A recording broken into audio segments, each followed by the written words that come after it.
Maulang panahon po sa inyong lahat. Guys, turuan ko kayo kung paano magluto ng napakasarap na ginataang malagkit o sa Pangasinan, ito ang tawag namin ay dilot balatong.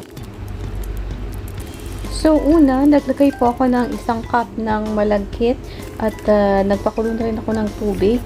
Ayan, at nilagyan ko na ng gata. Pinaghalo ko lang ang munggo at ang malagkit.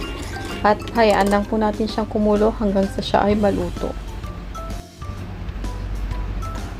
So, habang kumukulo po siya, every minute kailangan po natin siyang i-check. At ayan, naglagay din po ako ng half teaspoon ng asin para mamaya pag naglagay tayo ng sugar, maghagaw yung tamis tsaka konting alat niya. At ayan, luto na siya. Nilagyan ko ng evaporated milk.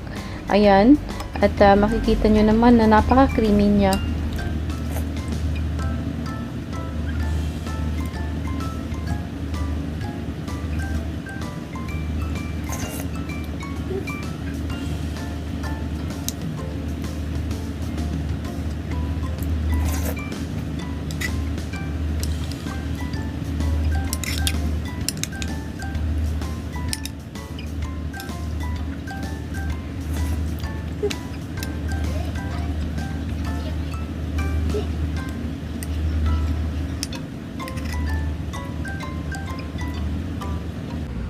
Sarap.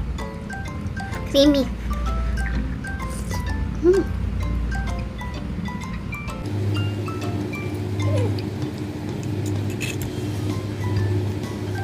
Nalalasahan mo yung gata tsaka yung evaporated milk na nilagay. Tapos may konti siyang alat. Tapos hindi siya masyadong matamis. Nag-aagaw lang yung tamis tsaka alat. Masarap.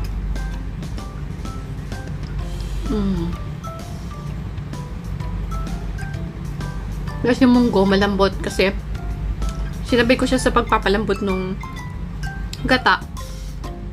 So, mambot pa yung munggo. Yung iba kasi, nilalas nila, hinuhulog yun.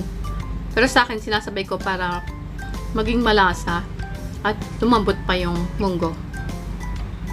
Sarap talaga. Amen.